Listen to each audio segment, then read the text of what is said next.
who are up and coming, even a visitor from Mexico, Sant, would you stand for a moment, who's done a play in Mexico City and amazing.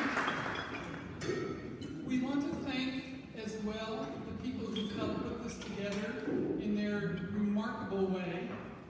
Jane Ann McPartland and her daughter, Javon, and Nick in the back. Please stand up.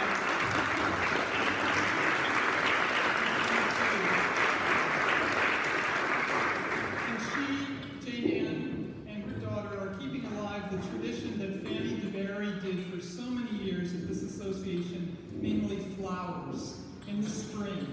And this is a very special tradition for which we are so grateful. And we're delighted to have Fanny's daughter here as well, Bee DeBerry. The thanks, of course, go very specially to Tara, who's up there filming, Tara Trapani, and her husband Paul.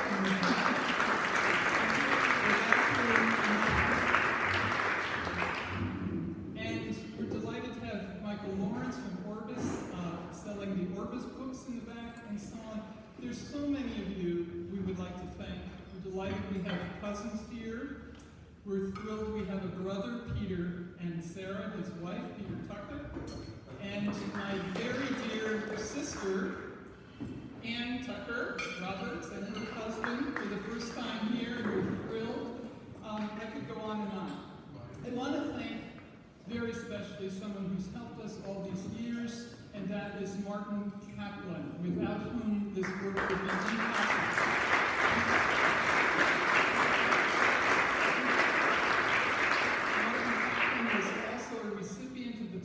Award over at the Cathedral of St. John the Divine, and we have another very dear friend and recipient of that award with us today, and that is Stephen Rockefeller, who's done incredible work with the Earth Charter.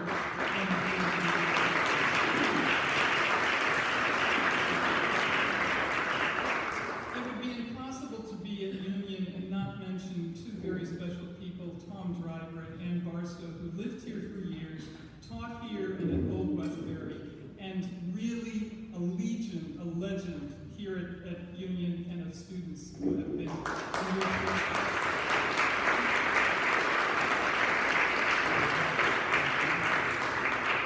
finally, we're thrilled to have Corinna Gore, who's running the Center for Earth Ethics here at Union, and carrying the torch of her father and others. Thank you, Corinna, for joining us.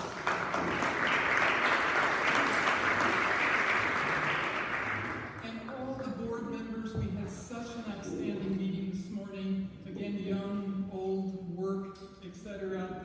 Skip Vilas, I think, is one of the oldest members of this group, and the very first meeting we were together, we were calling at Trinity Church in Wall Street because Skip was the pastor there, and Skip and Joyce have been stalwarts of this organization. So thank you, Skip.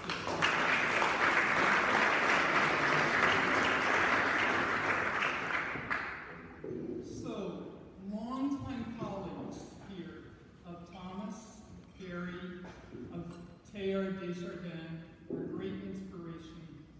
And we're collaborating and celebrating today 50 years of an organization and leadership of that organization for 30 years by a certain John Gripp.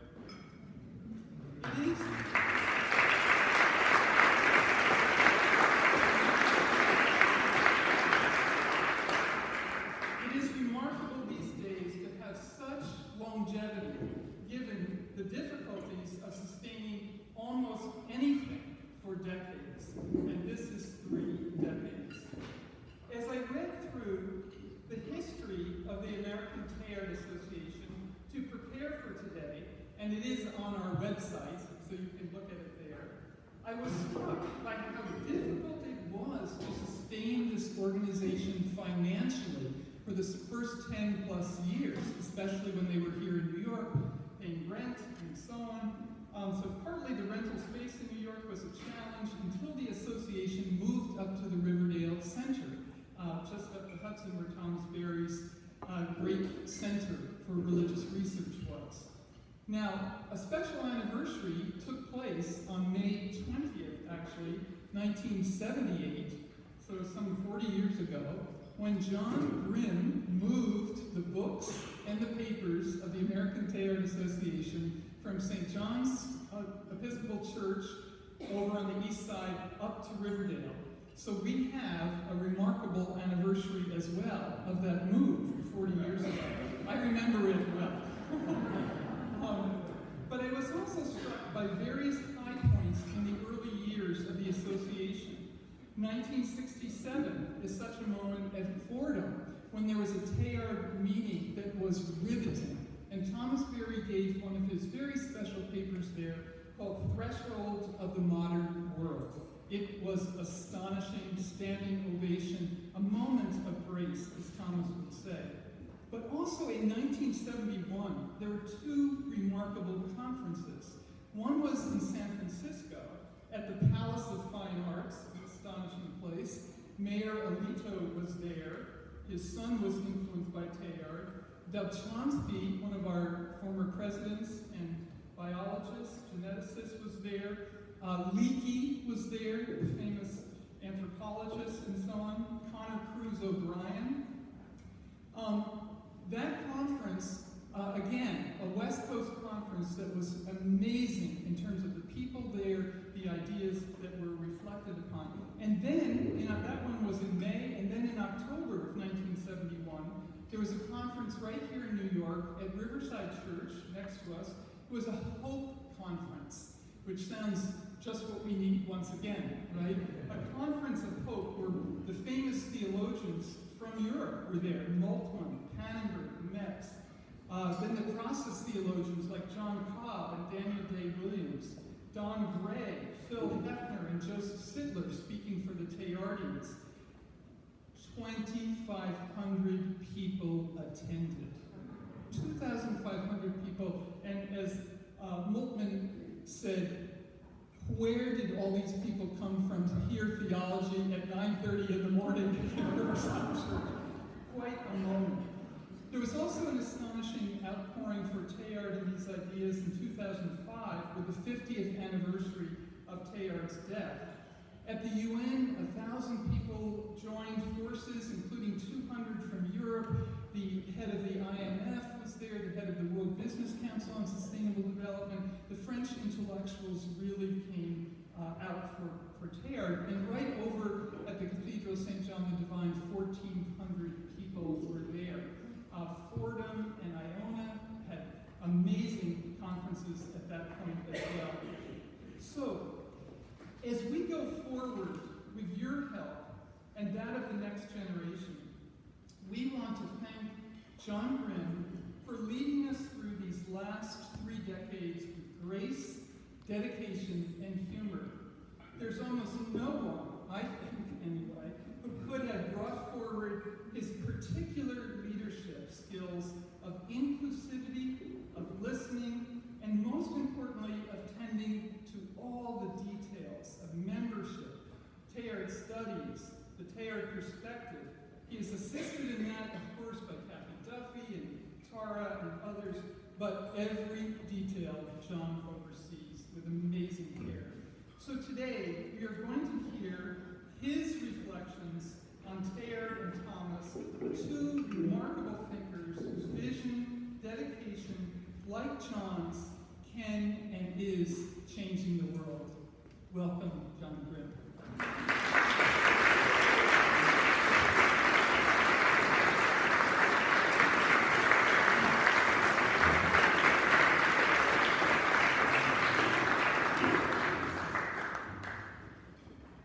Thank you, Mary Evelyn, for your introduction, your support, and your presence in my life. I am filled with gratitude for everyone's attendance today. I thank the members of the American Teilhard Association who have kept this gathering going. I am filled with admiration and thanks for those who came before and gave this organization a vision. And that vision carries through us into the future. Often the image of standing on the shoulders of those who came before is used to suggest how much we depend and build upon the work of our predecessors. in this talk on the thought of Pierre Teilhard de Chardin and Thomas Berry, I want to draw on a less individualistic image and suggest that we are all here as recipients in the stream of thought. And as an academic, and I'm sure many of you have that charge leveled against us now and again, that's very nice, Grimm, a stream of thought. It's very abstract thinking, but I want to sound an insight from a former dean at the School of Forestry and Environmental Studies, Gus Beth, who is also director of the United Nations Development Program, who made this comment. I used to think the top environmental problems were biodiversity loss, ecosystem collapse, and climate change. I thought that 40 years of good science could address these problems. I was wrong. The top environmental problems are selfishness, greed, and apathy. And to deal with these, we need a cultural and spiritual transformation. Spiritual transformation is what I think Pierre Teilhard de Chardin and Thomas Berry thought about and addressed in their writings. Thus, I want to talk about the lineage that has brought us together as a flow, a creative flow in which time can fold so that past ideas can come alive again in the present and future possibilities present themselves still in the life and thought of Teilhard and Berry. Let me turn towards Teilhard in some preliminary remarks before a short biographical attention and three points to talk about. So even as I talk about fluid and liquid images of relationships that flow, I'm reminded of that beautiful moment when the activist nun, Helen Prejean, called out in 2015 at the celebration of the 50th anniversary of Teilhard's death. She stood small and distant in the high pulpit of St. John the Divine Cathedral here in New York. Yet she was mighty clear and commanding when she said that we were blowing on the embers of a man named Teilhard. It is a wonderful moment. These fluid and fiery visions inspire me and inform me of Teilhard's character and commitment. He was himself molded by his question of what endures. His search brought him into unexpected settings in search of an answer. And in this sense, I'm reminded of what one of Teilhard's Jesuit friends, Henri de Lubac, who became a cardinal, said of him. We feel that the divine milieu we are invited to enter is no figment of the imagination, nor the dream of an idealist, nor an inaccessible country, because we feel that it is one of the dwellers in that country who is telling us about it. The phrase divine milieu came to have special meaning in Teilhard's thought, as a way to describe the world as charged with the grandeur of God, to cite the Jesuit poet Gerard Manley Hopkins. That Teilhard's divine milieu, namely living in a dynamic universe, that this is what he understood from his Christian perspective. This was foundational for Teilhard. This Christian perspective, then, is Teilhard's, but it might not be shared by everyone in the room, or certainly everyone who reads Teilhard. And I think this is an important position for me, both to recognize Teilhard's position and not to extrapolate out Teilhard's divine milieu from his religious position, but to recognize that it was his way, and for many of us, our way. But it's not the only way. To explore, then, this divine milieu, let's take a brief overview of Teilhard's biography, after which I will examine 3 points as entryways into his intellectual contribution. So Teilhard's biography gives us a fuller context for appreciating his work and influence. His dates, as we all know, 1881 to 1955, indicate an early childhood in the province of Auvergne in south-central France. It's during his childhood that Teilhard has an experience that he remembers in his own autobiographical telling. When, as a child, he was having his hair cut, and a lot of that hair fell into the fire, and as it burned, that feeling of ephemeral quality of life gripped him and gave him what would become his enduring question. Namely, what endures? What lasts? He would turn towards iron and stone, and in his youth he would place his affection on those realities, and he saw them also fading. So this sense of an abiding question, it was framed for him obviously by his mother and father. From his mother, he would say, unquestionably, his religious dimension was framed and given depth of meaning.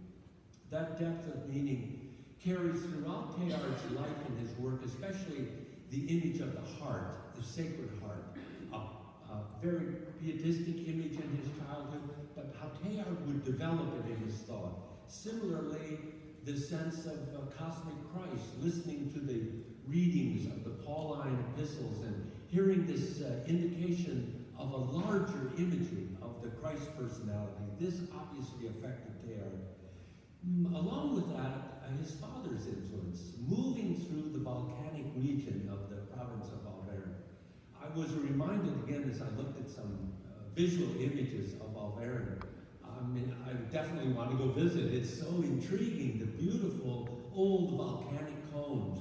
And to think of Teilhard with his father walking through that region and his father pressing him. What are the names of these stones? How did this formation come to be? So his father was already priming him on the science perspective. This, then, I would see as an enduring dialogue in Teilhard's life, religion and science. Teilhard is constantly trying to respond in his own life. How do they speak to one another? What is it that they have seen? He entered from his early childhood then in education into a formation as a Jesuit. And it was during a time of anti-clericalism in France, so even his earliest Jesuit training was carried out at the island of Jersey, and then his novitiate was in England, at Hastings in England. And it's in Hastings, the beautiful cliffs and the forests of Sussex.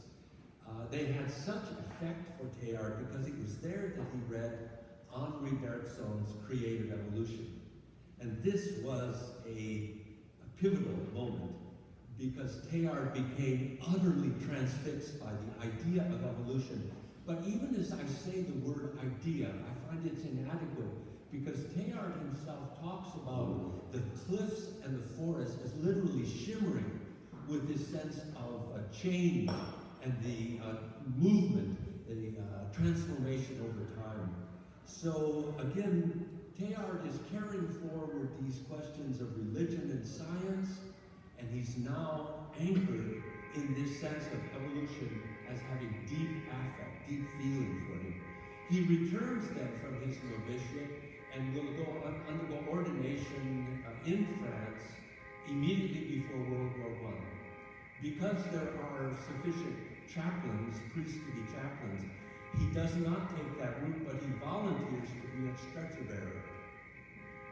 So Teilhard was in a detachment from North Africa, and they engaged in the major battles that the French undertook in World War I. And it's this experience that brings Teilhard face to face with the depth of pain and suffering and the sense of the anguish of trench warfare. And yet, it's in this time that Teilhard completes his earliest essays, that he is trying to fathom this relationship between religion and science in the context of evolution.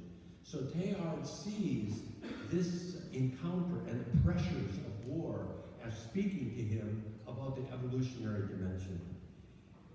The effect of the war and his intellectual development during the war, as he articulated it in these writings, they brought him into increasing question about positions in his own tradition.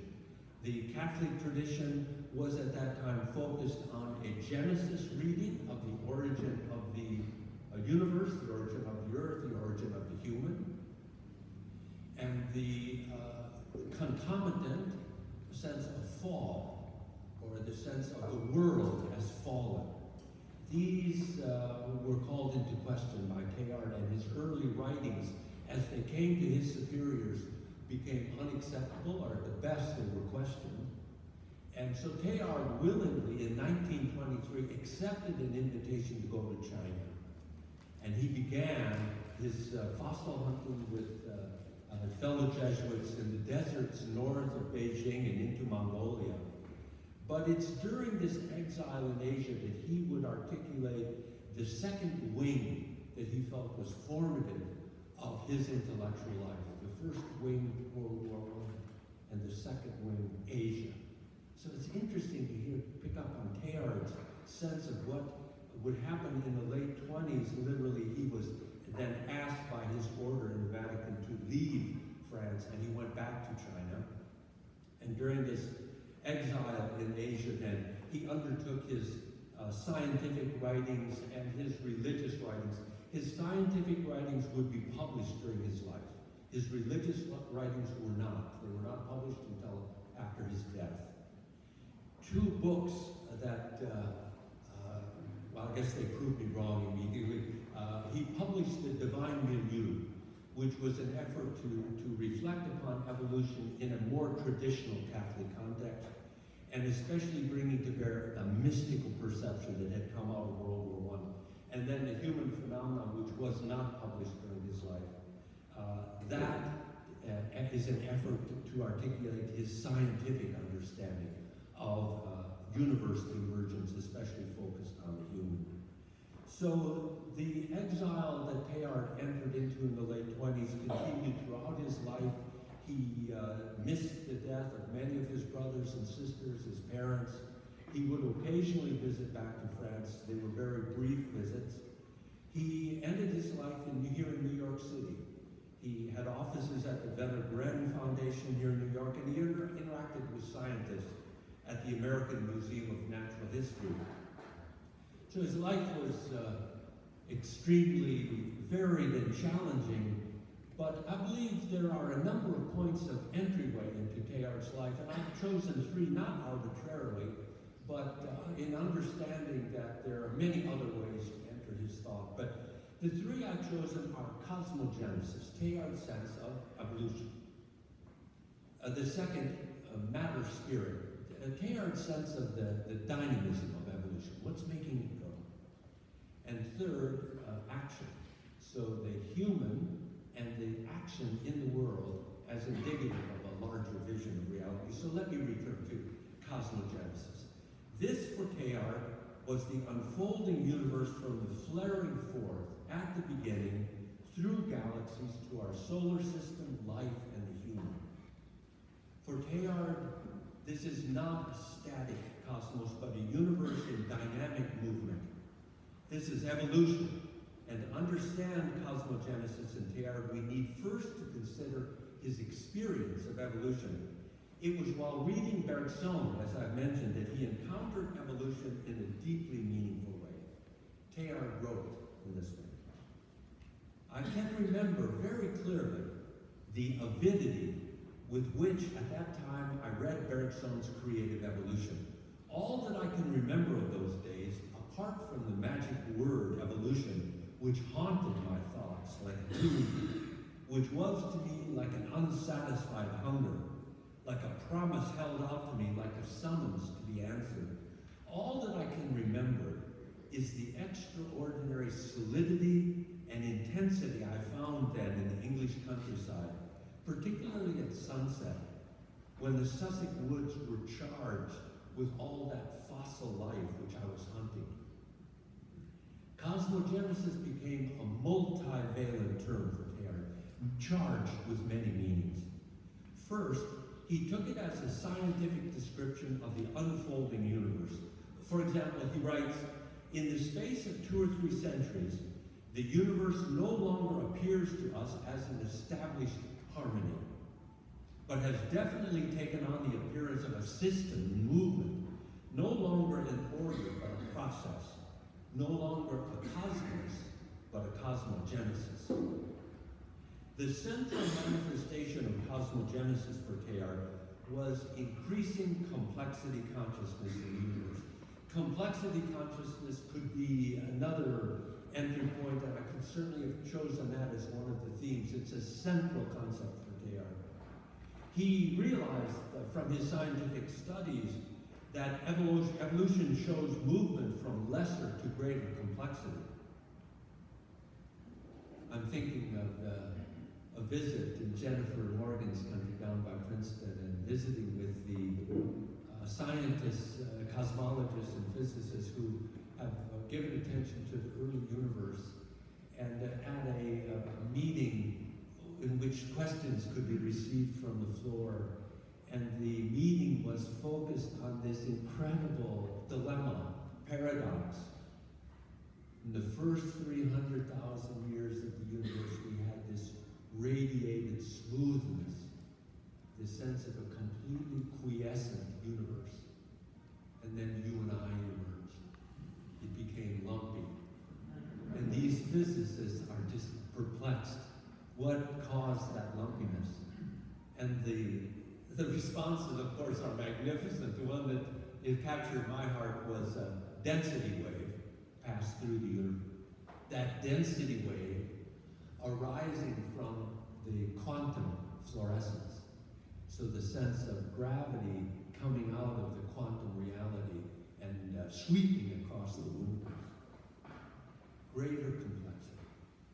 And with the emergence of life, this complexity increases consciousness. For Teilhard, complexity consciousness is present throughout the emergence of the universe. Cosmogenesis, then, a multivalent term, both as an overview term for the evolution of the universe, as well as a specific term for the first phase of cosmic evolution. So Teilhard used the term cosmogenesis first as the foundational pre-life universe from the early universe to our galaxy, to our solar system. That was cosmogenesis in one framing for Teilhard. Second came biogenesis, as life flourished on the planet.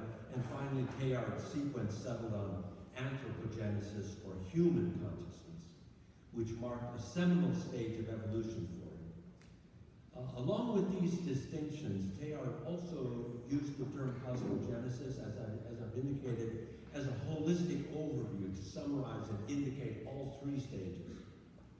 His image for cosmogenesis was primarily a cone. He used it to clarify the ideas of cosmogenesis, biogenesis, anthropogenesis. And he was drawing on this expansive differentiation at the base of the cone and the unity of convergence nearing the top of the cone. Teilhard described his image this way. One could say that the structure of things, taken individually or as a whole, is similar to a cone. I often think of myself in that sense. A human. In our analytical exploration of the world, we have been moving towards the base of the cone. And that is why the world seemed to slip through our hands. It's intriguing in the sense of scientific investigation going down towards differentiation. This, however, is no permanent setback, but rather a most important discovery. By this evidence of the increasing fragmentation of beings around us, we are at last able to determine the point in the universe at which we have arrived, to understand its structure, to set things in their proper perspective, and to decide in which direction our target is hidden. We now know what is meant by penetrating to the heart of things. If we are to reach the luminous, solid, absolute zone of the world, what we have to do is not make our way towards what lies deepest below or furthest behind, but towards what is most interior in the soul and most new in the future. I suggested that Teilhard formulated his basic ideas about cosmogenesis during the pain and struggle of World War I. His writings during war, which were published much later after his death, they emphasize his sense of creative spirituality arising to some extent from the activities we humans undertake, but even more from the ways we enter into the passivities of life. Passivities for Teilhard are the struggles and trials of life that come unasked for. Our response to these difficulties engage us at the heart of evolution. This became the heart of Teilhard's mysticism, namely a unitive experience of cosmic evolution that arose from our experiences of the pressure of life's fire and flow. This attention to intense pressure and struggle is captured in Teilhard's image of fire, especially in his essay, Mass on the World, of 1923. He included this in his book, The Hymn of the Universe. And Teilhard came to this sense of ritualizing the earth as a living universe, the landscapes, soil, water, and life as the sacramental gifts that the world would offer in his priestly Mass on the world.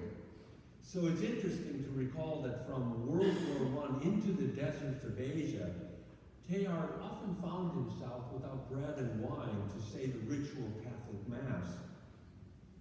At these times, he came to an understanding of the matter of the earth as the sacramental gifts offered in his Mass on the world. So if you think of it for a moment, the sense of a trouble with the world or a problem with the world that's fallen is completely contrary to Teilhard's thinking. His passion merged with his sense of the evolutionary pressures as fire that transformed.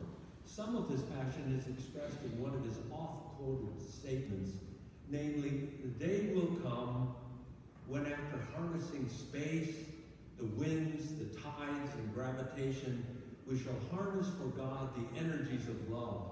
And on that day, for the second time in the history of the world, we shall have discovered fire. Especially poignant image because Teilhard was involved in the ongoing discovery of Peking man. And it was Teilhard and a crew of anthropologists who came to an understanding that hominid had used fire, had domesticated fire.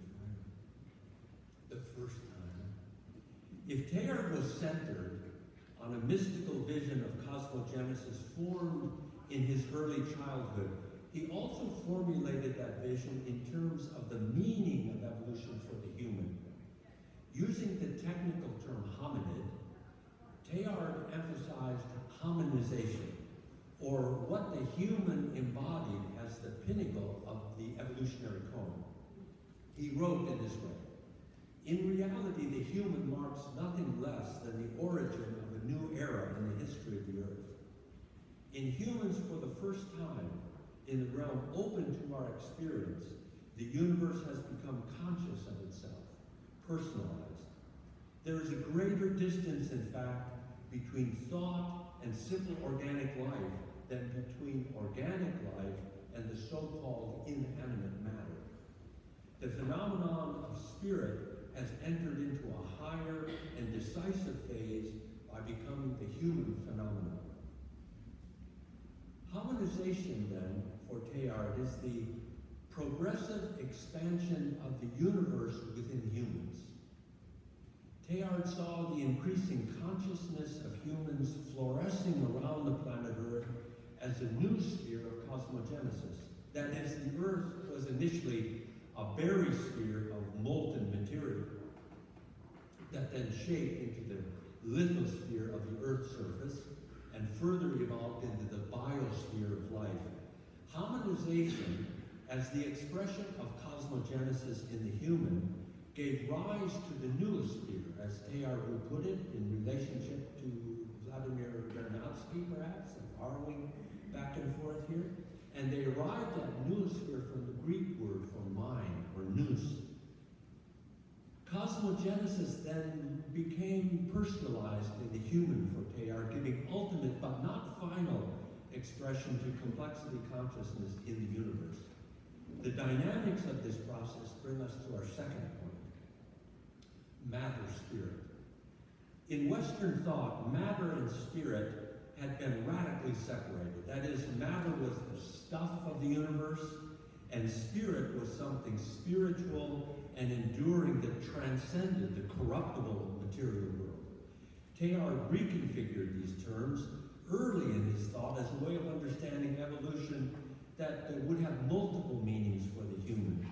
Teilhard understood matter-spirit as the dynamics of unfolding evolution in this way, and I quote, "You can well imagine how strong my inner feeling of release and expansion when I took my first still hesitant steps into an evolutive universe and saw that the dualism in which I had hitherto been enclosed was disappearing like the mist before the rising sun.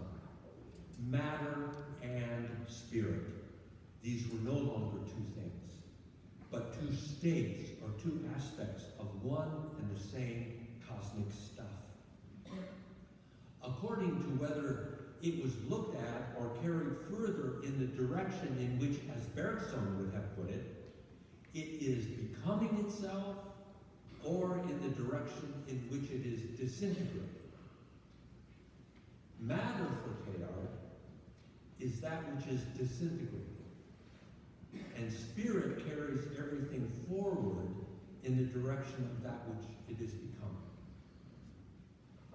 I've often had my own set of problems with Teilhard in this regard. Namely, for Teilhard, matter and spirit both have negative and positive connotations. Matter was for Teilhard something that he entered into very deeply. I don't think it's incorrect to say he adored matter. And yet he would speak of it as disintegrating, and in a very, seemingly very negative way. So that's a deep puzzlement for me, because spirit also for Teilhard had that positive and negative dimension. Spirit, as I'll distinguish, the drawing forward matter and giving shape to matter, could also give rise to misdirection, to misguided apprehension of the spirit. Interestingly, significant time for Teilhard is much more the future toward which spirit is pulling matter, rather than the present or past into which matter disintegrates. And Jack Hott has drawn on this image very fruitfully to emphasize Teilhard's sense of future time. And Hott will locate the scientific perspective focused on the past, understanding the analytical, taking apart, see the contributed to the rise towards unity, and the religious focus on the present. And Teilhard, as Hott would point out, oriented towards the future. So inherent in Teilhard's view is this sense of complexity consciousness being drawn forward by spirit, matter being shaped increasingly over time. This is what Teilhard saw in the fossil record. Arriving at the human, Teilhard would talk about human energy then as holding the possibility of participating with the spirit of the earth in movement towards fuller meaning and purpose. Spirit of the earth would be one of Teilhard's neologisms, or a phrase that he would develop for talking about cosmogenesis in the context of the earth. So spirit of the earth, and coming then to human energy. So he would talk about human energy in this way. Human energy presents itself to our view as the term of a vast process in which the whole mass of the universe is involved. In us, the evolution of the world towards the Spirit becomes conscious. From that moment, our perfection, our interest, our salvation as elements of creation can only be to press on with this evolution with all our strength. We cannot yet understand exactly where it will lead us, but it would be absurd for us to doubt that it will lead us towards some end of supreme value. From this, there finally emerges in the 20th century human consciousness, for the first time since the awakening of life on earth, the fundamental problem of action. No longer as in the past for our small selves, for our small family, our small country, but for the salvation and the success of the universe. How must we, modern humans, organize around us for the best, the maintenance, distribution, and progress of human energy? So this brings us to the final point regarding Teilhard's thought, namely action. Action is a concept and an understanding that Teilhard derived from the French philosopher Maurice Blondel, who lived from 1861 to 1949. Blondel based his thought on action as an individual expression, intimately related to the whole of the universe. Blondel wrote in this way, "It is precisely the feeling of this double reality, the singular and the universal, which led me to study action. Simultaneously, the expression of a being's incommunicable originality and a factor within the whole." You can sense here where Blondel is very traditional, where he's positioning the micro of the humans and our action in relationship to a larger whole. He speaks of a universe, the macro-micro relationship, and his incredible appreciation of the originality of action.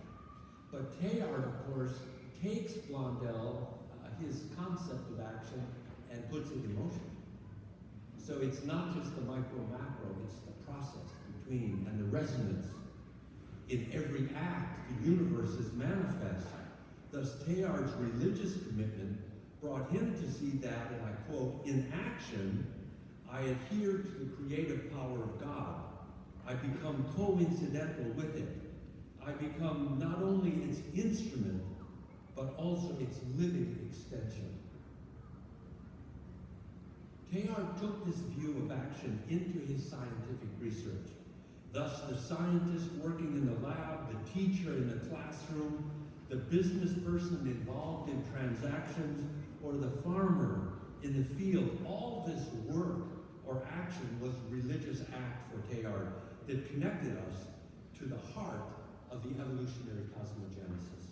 So it's obvious Teilhard's ethical dimensions were cosmological, as Dan Scheid has gone through such pains to point out for us in his work.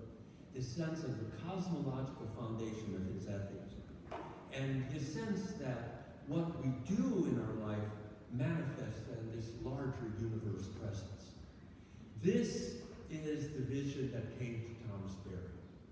And let me take a brief view of Thomas's biography and then raise 3 points for comparison.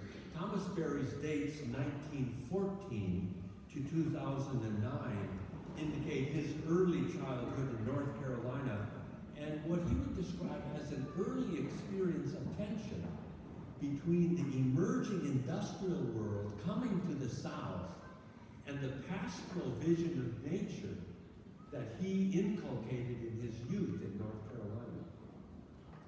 He would talk about how disappointed he was when they put windows in cars, that he no longer felt the rain on his feet. He had an experience that he would revisit later in his life of lilies in a meadow across the creek in his early childhood, near his childhood home. This image of the lilies growing in a meadow across this creek became an image for Thomas of responsibility, again, an ethical image. Namely, this is how an ecosystem should flourish. This is what it should look like. Not this particularity, but this sense of this flourishing that he felt.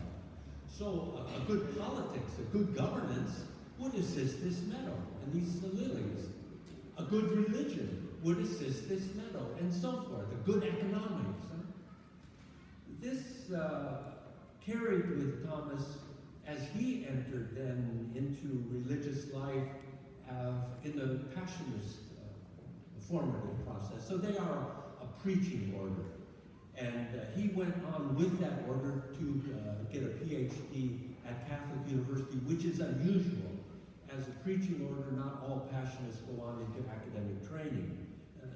Though it's not unusual, but it's not in their mission direction. Thomas Berry did a PhD on the philosopher of history, Jean-Baptiste Vico. Let me come back to Vico later, but it was after his dissertation that he got on the train, went to the West Coast, and got on a ship with William Theodore de Berry, and there was Mrs. DeBerry, Fanny DeBerry, who many of you know, on the dock, waving goodbye to her husband. And on that ship, they would meet, and Ted and Thomas would have developed a lifelong friendship and work together to implement studies in Asian traditions at Columbia University and in the larger New York and national region. This China experience was deeply formative for Thomas. He had already an orientation as a cultural historian, but suddenly the experience of Asia opened his study of culture, especially to world religions. When he returned, again, his order was not oriented towards teaching, so after a 5-year tour as a chaplain in the army in Germany, he returned to the greater New York region, and he became focused on a call to teach. Eventually, the order gave that permission, and it's possible to see in Thomas's teaching then from the 60s, and I met him in the late 60s, when he was still focused on cultural history, the meeting of cultures, and especially the interreligious dialogue, the meeting of religious traditions. But in those years when I met him, from 68 through 72, he underwent that amazing turn, that shift that Mary Evelyn has already indicated. By 67, he was talking about Teilhard, he was speaking to and from these ideas, and he begins the turn towards ecology, evolution, cosmology. Berry's enduring legacy was described by a leading process theologian, John Cobb, in this way. No other writer in the ecological movement has had analogous effectiveness as Thomas Berry. In the decades ahead, more and more people will fully recognize that the ecological crisis has the ultimacy that Berry has insisted on throughout his career. Others will come up with new formulations and make different proposals, but Berry's formulation has pride of place, and it may prove the most durable and effective of all. However that may be, we all have reason to be deeply grateful for his unique calling and his extraordinary faithfulness to it. So what is Berry's formulation that Cobb refers to? Certainly a life work cannot be summarized in my remarks, but 3 points show influence from Teilhard de Chardin and open us to the larger original vision of Thomas Berry. These are that phrase that he coined, a new story. For Thomas, the call of our times to a new story. And second, the 3 principles of evolution. For Thomas, differentiation, subjectivity, communion. And third, finally, his sense of great work, the commitment. And you can see where I'm trying to parallel Teilhard's focus on action. Berry identified Teilhard's human phenomenon, Teilhard's magnum opus, his work in the 40s that he wrote several versions of, and he was not allowed to publish this during his life. So Berry identified Teilhard's human phenomenon as a story, rather than, as Teilhard said, a scientific treatise. Thus, Barry came to his sense of story as something that gives coherence and direction to a people. Terry Thomas would say quite often, with a story, people can endure catastrophe. And with a story, they can gather the energies to change their lot. But Barry also realized that something was missing in our times. There was a missing narrative. And he put it this way. It's all a question of story. We are in trouble just now because we do not have a good story. We are in between stories. The old story, the account of how the world came to be and how we fit into it, is not functioning properly. And we have not learned the new story. The old story sustained us for a long period of time. It shaped our emotional attitude, provided us with a life purpose, energized action. It consecrated suffering, integrated knowledge, guided education. We awoke in the morning and knew where we were. For Barry, everything was constantly telling its story. Like indigenous narratives in which rocks can speak and birds can become the precursors of a people, the sense of a totem of a clan. Barry also felt that the natural world was revelatory for the human of a sacred universe. Barry especially appreciated the Lakota healer, Black Elk, who in his vision spoke to 4 horses in the cardinal directions, who guided him to 4 grandfathers seated in a cosmic flaming teepee. Black Elk's powerful dream experience, narrated in Black Elk Speaks and the 6th grandfather, were for Barry among the seminal spiritual stories of the 20th century. In this sense, it's significant that Barry transcended or went beyond his early academic formation, in which indigenous peoples were seen as having no history because they were oral traditions. Barry saw how revelatory nature was and continues to be for many traditional peoples. Barry realized that the separation of the human from the surrounding world had profound effect on Western thought. For example, in his own PhD dissertation on Giambattista Vico, the sphere of human intelligence for Vico was identified with the ages of the human, namely a form of historical periodization that organized all of human history in 3 ages. For Vico, the age of the gods, the age of the heroes, and the age of men.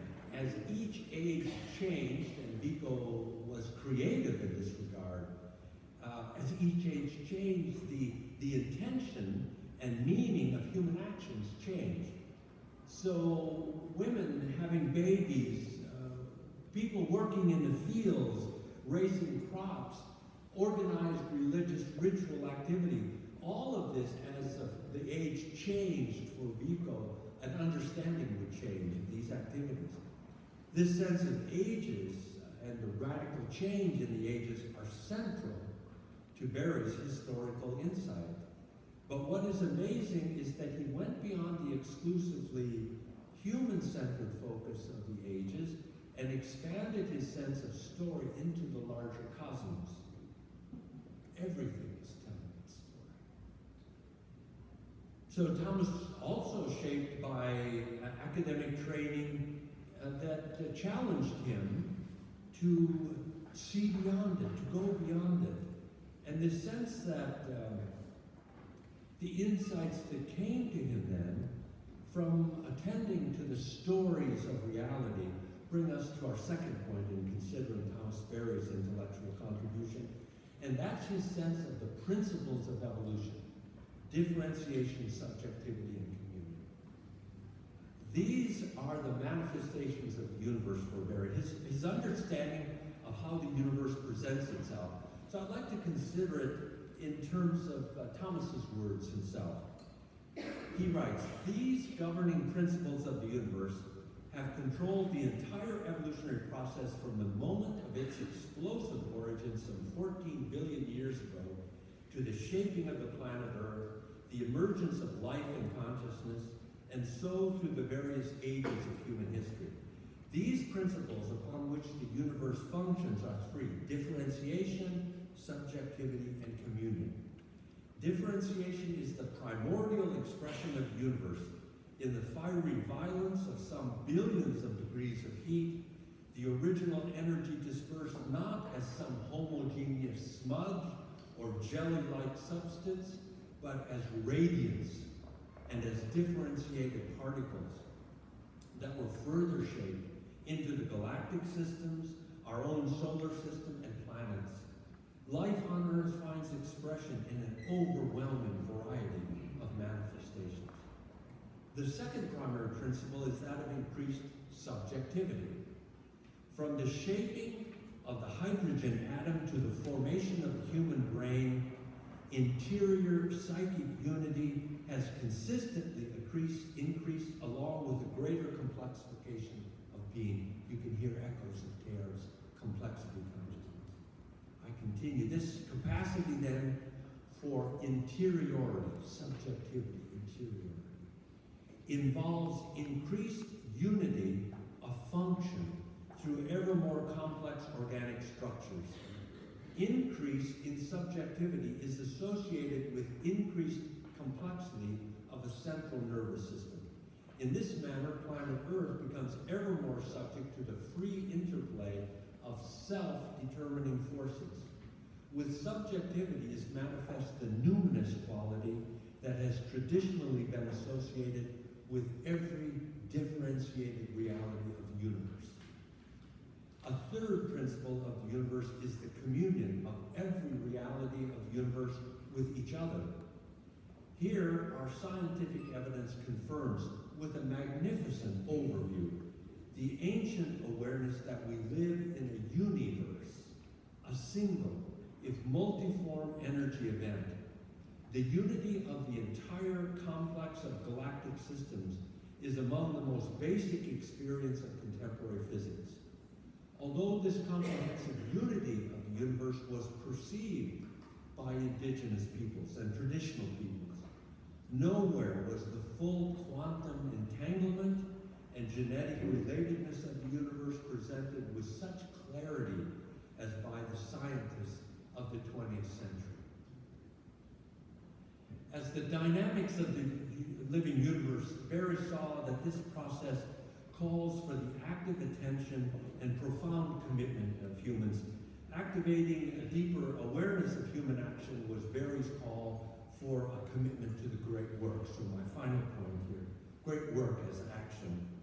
This is the capacity of the humans to reflect upon and to take up the question of who we are in relation to our evolutionary past and our planetary future. Barry heard this call in this way, he describes it. The great work before us, the task of moving modern industrial civilization from its present devastating influence on Earth to a more benign mode of presence, is not a role that we have chosen. We did not choose. We were chosen by some power beyond ourselves for this historical task. We do not choose the moment of our birth, who our parents will be, or our particular culture. We do not choose the status of spiritual insight or political or economic conditions that will be the context of our lives. We are, as it were, thrown into the existence with a challenge and a role that is beyond any personal choice. The nobility of our lives, however, depends upon the manner in which we come to understand and fulfill our assigned role. We hear the reverberations of Martin Heidegger's sense of being thrown into existence. And yet it's interesting that Thomas didn't go that particular philosophical direction. You can feel the existential character of Thomas's encounter here, yet that's not the direction that he went. One way in which we can recognize the direction that he did go, namely a sense of great work, is to be awake to what Thomas called moments of grace. His description is interesting. By moments of grace, I mean special sacred moments of transformation. Life, maturity, and the transition of death, these are sacred moments in personal life. When the planet Earth came into being, that was a wonderful transformation that made possible everything that's happened on the planet Earth. When life came into being, it made possible everything that came afterwards. So these moments are determinative moments. And so our present is that way. What we do now or don't do now is going to have enormous consequences for the future. The immediate future of our own children, but the future of all generations of life that come after us. One singular realization of the sacred in our actions for Thomas Berry was the emergence in his thought of an understanding of earth jurisprudence as one manifestation of the great work. A sense that the right side, Thomas would put it this way, Gus Beth got a great jargon of this line. Humans invented the concept of rights and then gave them all to themselves. So for Thomas, part of the great work is to undertake wild law, as some have called it, earth jurisprudence, as Brian Brown has articulated in so many of his writings. And understanding that Berry saw that voice in everything around us that's speaking of its story coming out of the process, as opening it to its own right of habitat, its own rights of existence. The sense of flourishing life was for Thomas, it had legal dimensions. This ushered in Thomas's articulation of his future vision. He called it ecozoic age. So just as Teilhard had a propensity to talk about an omega point or a final transcendence, Thomas also had a sense of an eschatological, or that's not quite correct. He had a sense of a future determination, which Thomas would never describe it as the end of things, but a sense of a coming possibility where humans would reestablish their mutual relationship with the earth in a way that enhanced the flourishing of the earth. So for Thomas, this sense of living into the ecozoic era was a way to detach from the hyper-consumption of our current economic reality and to live into an ecological economics. Let me end by saying that in their own ways, these two unique thinkers can clearly be distinguished. Teilhard sought an answer to his question of what endures in the cosmogenesis process.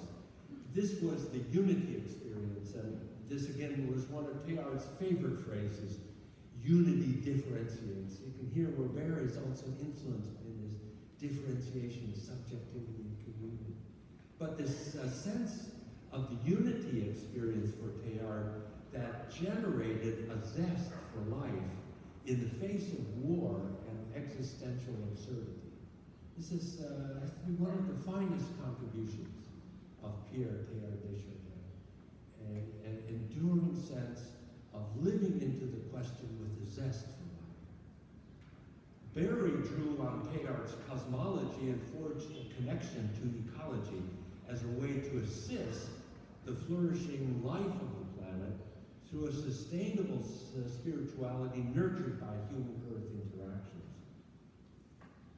So Berry's connection of cosmology and ecology as his understanding of the new story. Both of them resisted the reductive vision of a dead, objective world. And in that sense, though I recall Thomas Berry interacting personally with Hans Jonas, I can't remember them talking about this point, but Hans Jonas and his phenomenon of life, it's just one of his central insights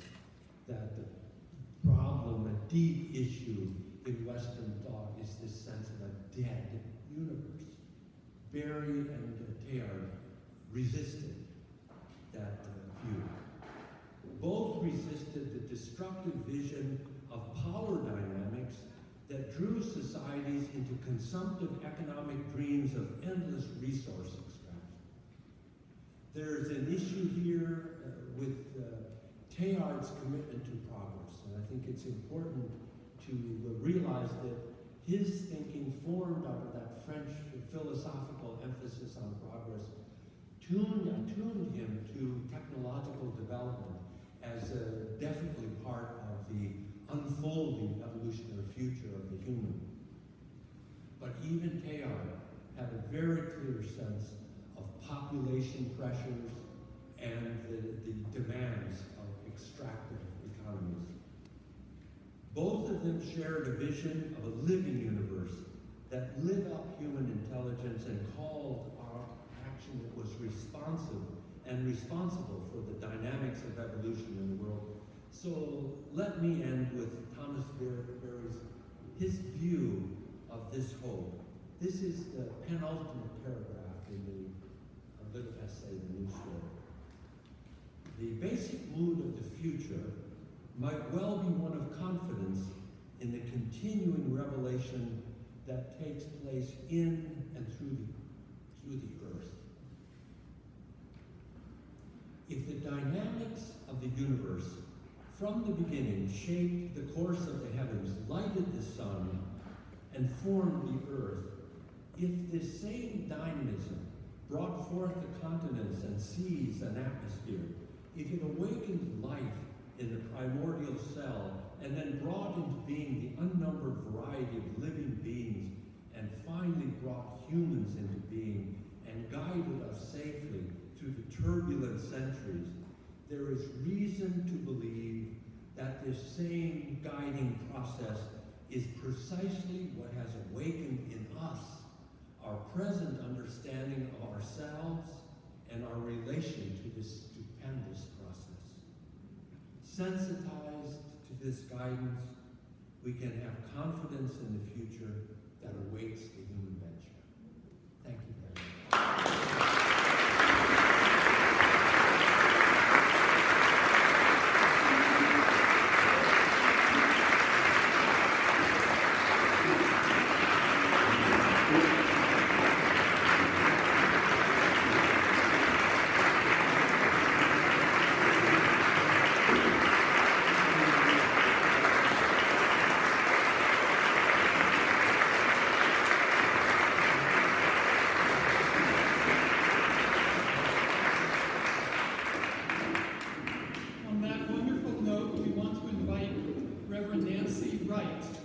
for a special presentation here. And she is a Lutheran minister in Burlington, Vermont. She has done incredible work for the environment, both in her parish, but with the 500th anniversary of the Lutheran movement. She was a friend with Thomas Berry at Riverdale for many, many years, and a tremendous friend of the Teilhard Association. I could go on and on. Let's welcome Reverend Nancy Wright.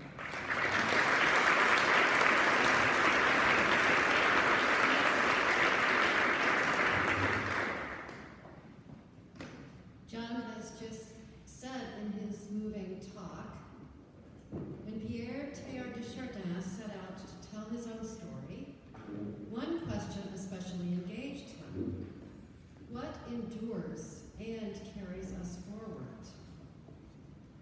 I submit that John Grimm endures and carries us forward.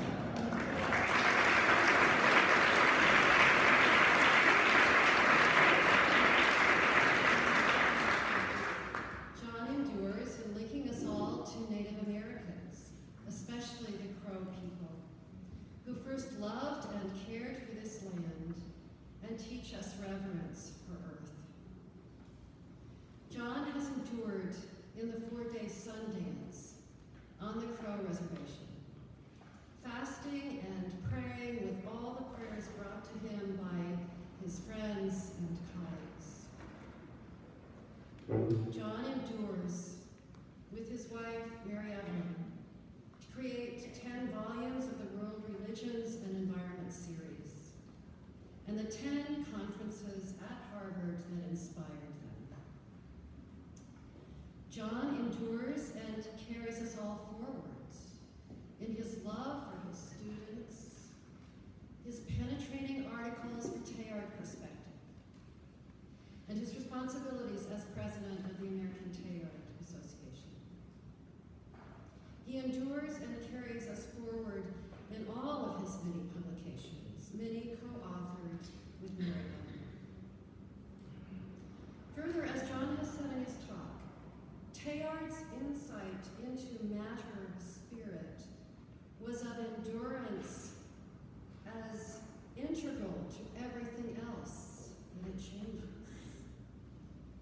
John's matter spirit contribution is entirely and beautifully relational. John relates his work and that of Mary Evelyn's through his embodied spiritual wisdom, shared extravagantly with so many colleagues in published writings, focused within various academic fields, offered graciously to students, faculty, family, and friends, as well as in all the countries traveled in and international symposia spoken at and contributed to. We are amazed to consider and reflect upon the web of relationships John has fostered.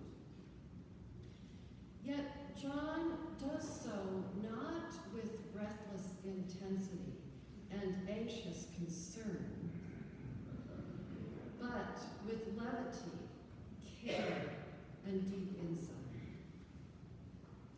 John's relationality is incisive. I have experienced his editing on an early chapter about Native American spirituality. His suggestions and corrections were clear, direct, knowledgeable, supportive, and authoritative. Finally, in addition to endurance that carries us forward and relationality from spirit matter, John has spoken about Teilhard's work that at the heart of this integral cohesion binding all the particularities of cosmogenesis is action. John does not simply study Native American and Crow traditions. He enters into a deeply contextual and informed familial and tribal commitment with the Crow people that lasts to this day. He not only studies for his PhD under Thomas Berry, but enjoyed living with Thomas and fellow students at the Riverdale Center for Religious Research.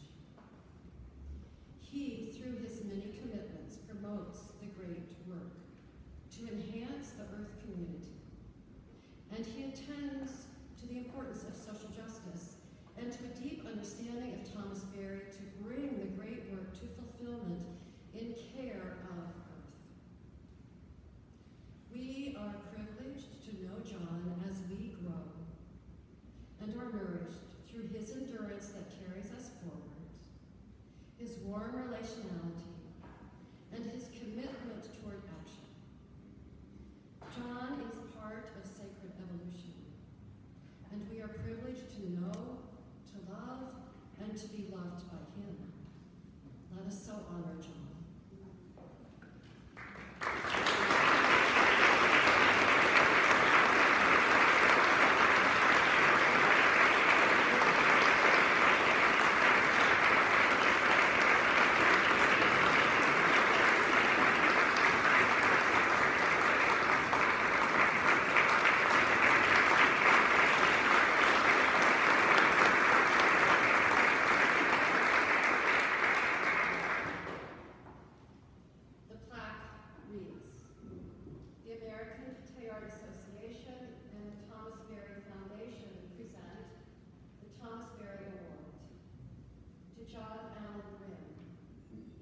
Recognition of his 30 years of service as president of the American Teilhard Association and celebrating his lifelong dedication to the great work through creative journey of the universe and the field of religion and ecology.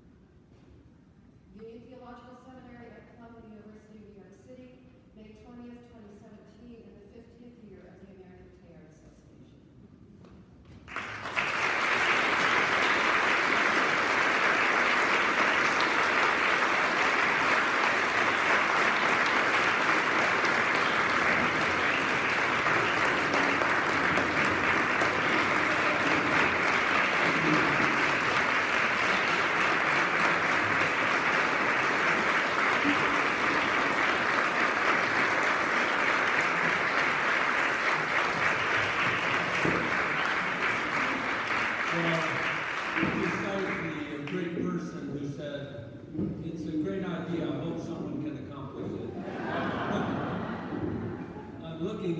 and I don't see the word fumbling, but I think we all know ourselves. We fumble forward, and how magnificent to have the scandal, as one writer put it, that which we trip on, to be one another.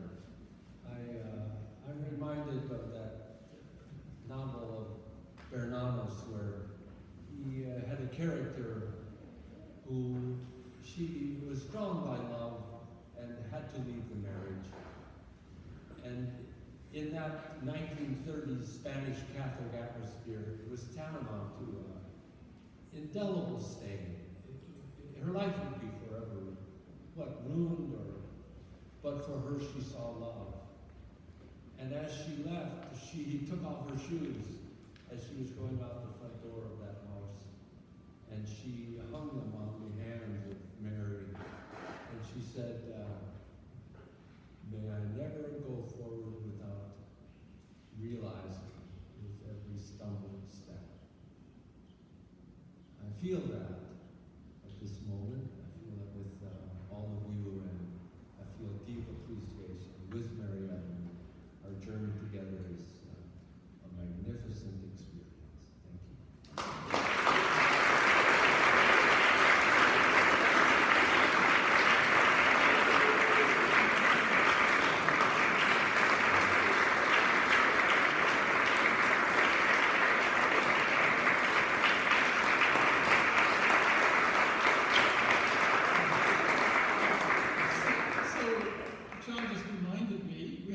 And there might be a few questions, just a few, because we've had a long afternoon.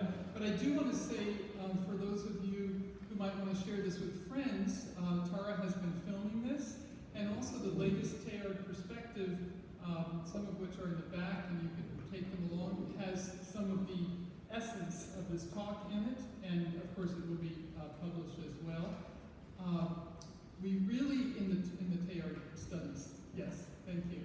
So if there are a few questions, we're happy to, and let's make them short, brief, to the point. Jennifer. Yeah. I have a question about purpose. In scientific circles, I have a question about purpose. In scientific circles, it's been verboten to discuss purpose. And I'm sensing a few cracks in that, just a little bit.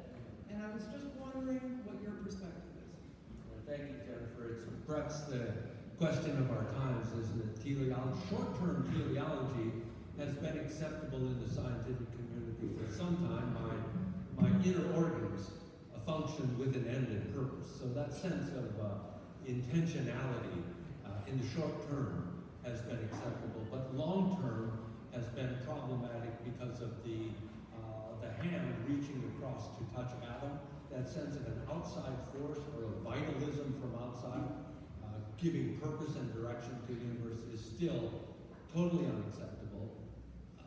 In my encounter, and many of us would contribute insights in this regard, I'm moved by the schools of complexity science and those schools which are committed to the self-organizing, the discovery of a universe as self-organizing, and also the questions of emergence, that there is a sense of, as the geologists Stephen Gould and Niles Eldridge put it, a kind of punctuated equilibrium. So they saw movement in the fossil record of sudden and abrupt shifts. We might use the term emergence to talk about these sudden and seemingly unexplainable shifts. If in the science community there is receptivity, or cracks as you put it, to an understanding again of teleology, I would point towards the work of the anthropologist Terry Deacon and a student, another anthropologist who's been very influenced by him, Eduardo Cohn, in his new book, How Forests Think. And so he's taking up the question from a cultural perspective, but he's also weaving into it the question for the science community of self-organizing within the process and that process is sentient, and so forests for the Ulu people, Eduardo's own focus of study, attuned themselves and became very aware of that sense of thought, of sentience and communication in the forest that they were familiar with. So I think it's a question that's emerging in our time now. Shall we, please, Ian? And I think the microphone is good. Please. Yes, Could you sir. identify yourself? My name is George Troxler. The IRS calls me Raymond, but I call myself George. I have a question that I've been curious about for a very long time. They discovered the cosmic microwave background radiation 10 years after Teilhard died. If Teilhard had known about it, what do you think he would have said about it? That's a wonderful question. Thank you. I know T has comments to make on the background radiation because of his commitment to Wilson Penzias antenna in which that background radiation was initially determined with many mistakes, much fumbling. But to go pointedly to your comment about the background radiation, which is largely the basis for our saying we live in a 13.8 billion year old universe, a sense of the measurement of that background radiation. Interestingly enough, Teilhard, from the 1930s, was already committed to an expanding universe. He was good friends with Georges Lemaitre, a Jesuit physicist who early on worked on a gravitational expansion for his physics project, and Teilhard listened to, understood, and committed himself to that vision. So the sense of dynamic movement is obvious in Teilhard's thought, but one other dimension, namely the measurement of and the determination of a set parameter of time, Teilhard was not committed to at all. And I find that an interesting point. In other words, for Teilhard to say something like a 13.8 billion year old universe, Teilhard was not interested in that type of numerical or metric determination. And I think because of his future orientation, that sense of the past is open-ended for him, but the future had much more convergence, is sense of it. Thanks for that very nice question. Hi, I'm Ian Curran.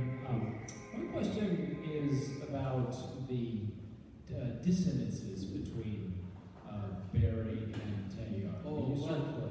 You've emphasized some of the resonances, but what immediately comes to mind is Teilhard's enthusiasm about technology, and perhaps Barry is a little bit more cautious in that respect. So I was just wondering how you would address that. Yeah, very good. Thanks, Ian. And I tried, of course, to avoid, to the best of my ability, to take that question. I know I giggled and I made a suggestion. But Teilhard, Thomas takes that question on a full front in the Teilhard study. I believe it's called Teilhard in the Ecological Age. So Barry assesses Teilhard's contribution and then his limitations. And he's quite sharp on those limitations, and one of them that you point out correctly is Teilhard's very clear commitment to technological, the capacities of the human to invent themselves into new solutions for the problems that faced us. And Teilhard's, the evidence of that would be eugenics. Teilhard has some rather unfortunate remarks. Generally, they're in footnotes. But he's obviously trying to fumble through the population question. And he also has some very arresting remarks about nuclear energy. And again, he's fascinated with the interiority of the atom. Also, Barry was quite sharply critical of Teilhard's drawing a circle, a perceived circle around harmonization as the culmination of evolutionary expression. Teilhard is himself transcends, moves beyond, but I think that can be said at least one limitation that he pedestals the human. And for Barry, this was not only unacceptable, but he found it to be the source of much of our problem. That we could not until 2017 in New Zealand recognize the rights of a river. We could not until 2017 have 2 court cases in India in which the Yamuna and the Ganges, the rights of those rivers to be unpolluted, was recognized. What that will mean in the long run is really up to us, but it's an extension beyond what Teilhard himself could see.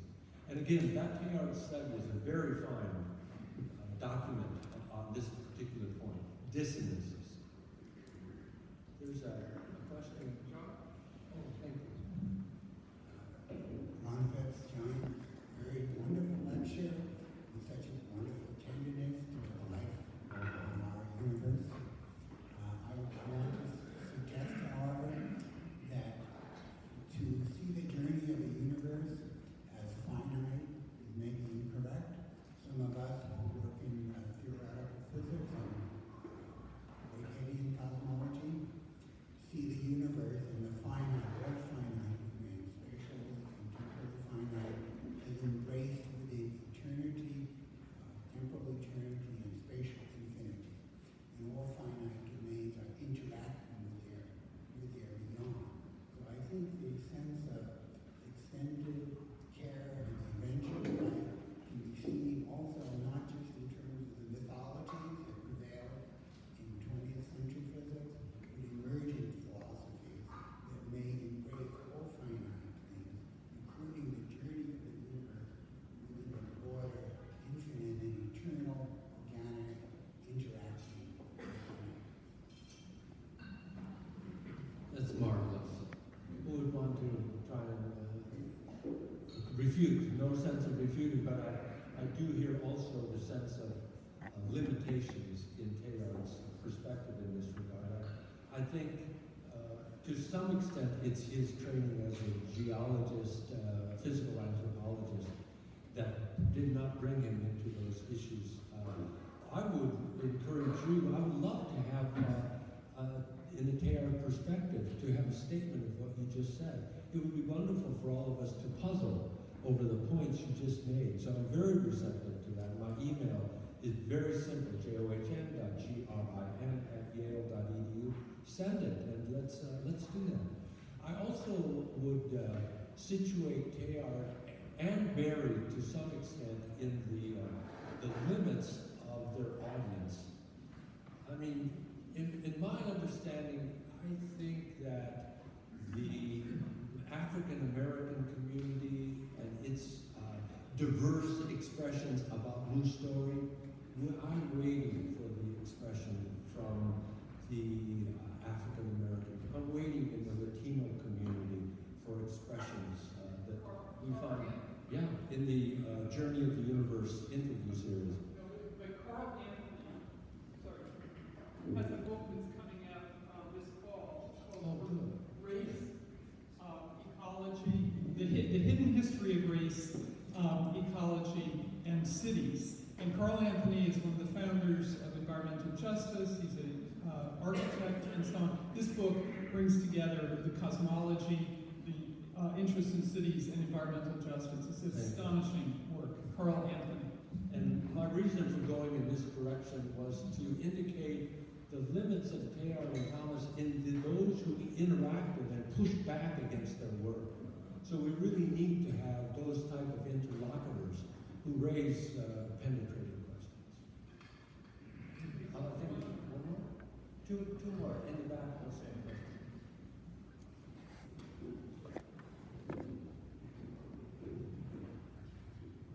I'd like to continue the question about background radiation. Right now, it's not background radiation, it seems.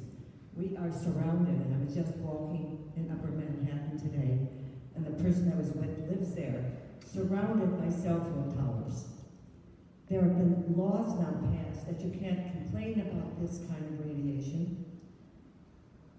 It won health benefits, and yet there is so much evidence now that has come out about the dangers of it. Our little kids having cell phones, the kind of problems that were engendered. And I think a lot about Teilhard. I think a lot about this, everything you're talking about. With the limits of the technology, we see climate change, we see the melting of the seed-saving place in the ice off of Norway that's just come out. We never thought that those big ice packs that held the seeds of the world would be starting to melt, but they have this year. We are living in a time of very extraordinary limits of technology. That's just, please say a little bit more about Teilhard and Barry, which is what you have been talking about. Thank you. Yes, the call for Barry for the Ecozoic era, that sense of intensified human Earth understandings that could possibly bring us through the bottleneck that we're headed towards. Because as we all know, these processes set in motion are not just easily reversed or simply reversed by one nation or even one region of the planet. We need to have concerted action such as the Paris Agreement opens forward, and we are ourselves, as we all know, caught in a national moment of hesitation, of lack of understanding, and it's a sad experience, but nonetheless, we endure through it, and we are learning something about ourselves that's extremely important. It's inappropriate and too limited an answer as the Antarctic ice sheet is in danger of falling off. You know, what can a miserable academic say in the face of such realities? But at the same time, I feel with the Chinese poet Du Fu that he realized in his travels that a life that passes the seeming walk through the dust of reality is immortalized in the 10,000 years, 10,000 things. So even a miserable academic thinks hard. We will endure through this process. There was one last question in the back. Gentleman on the end.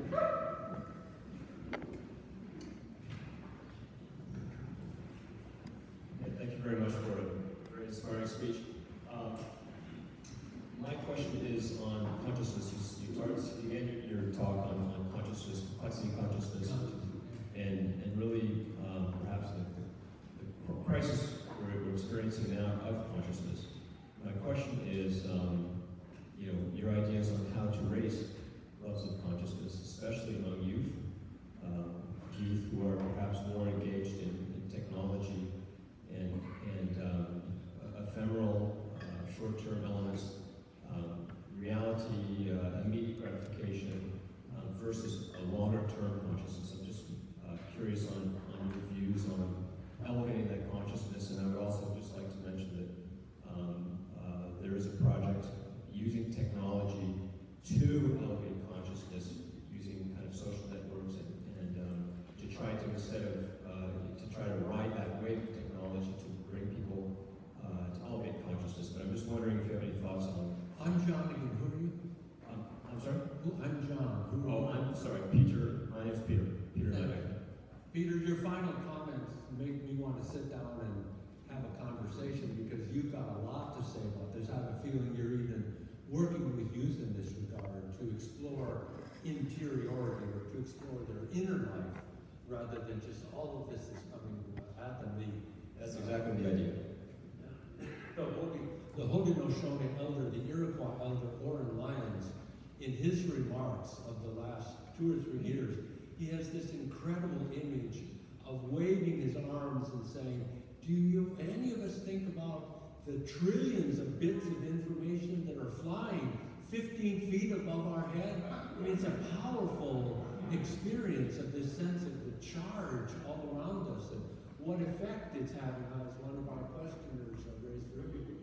But without trying to even enter into what I feel your answer to your own question is, this sense of complexity consciousness and the way in which Teilhard saw it as future-oriented.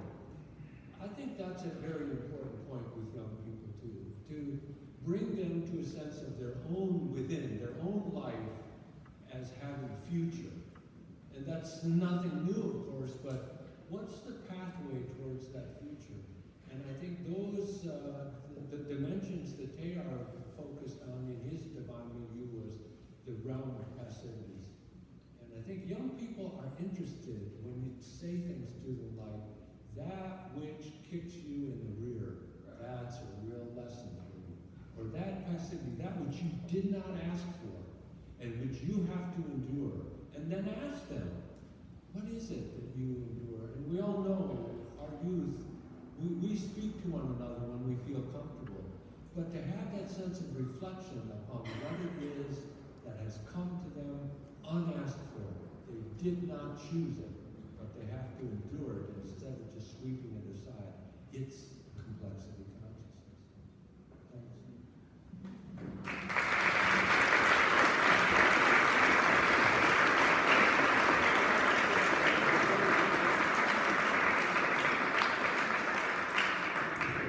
What a wonderful day, terrific board meeting, amazing projects that are emerging all around this room. I want to just invoke the beginning of the Teilhard Association, also in France, with some of the greatest intellectuals of the 20th century who were supporting Teilhard's work to get out in published form. And again, this is on the history of the Teilhard Association on our website. But these figures included George Barber, one of the great scientists of our time, of the 20th century, Henri Breuil, Julian Huxley, great promoter of evolution, Andre Malraux, The Fate of Man, Leopold Senghor in Senegal, and Arnold Toynbee, one of the great world historians. All of these intellectuals recognized Teilhard's genius and helped to make sure that his publications came forward. So with that same spirit of a lineage from France here to the US of 50 years, of 30 years of leadership, of incredible people supporting this, family members, we are thrilled to have you here today, and let's go forward with Teilhard and Thomas's zest for life. Thank you so much.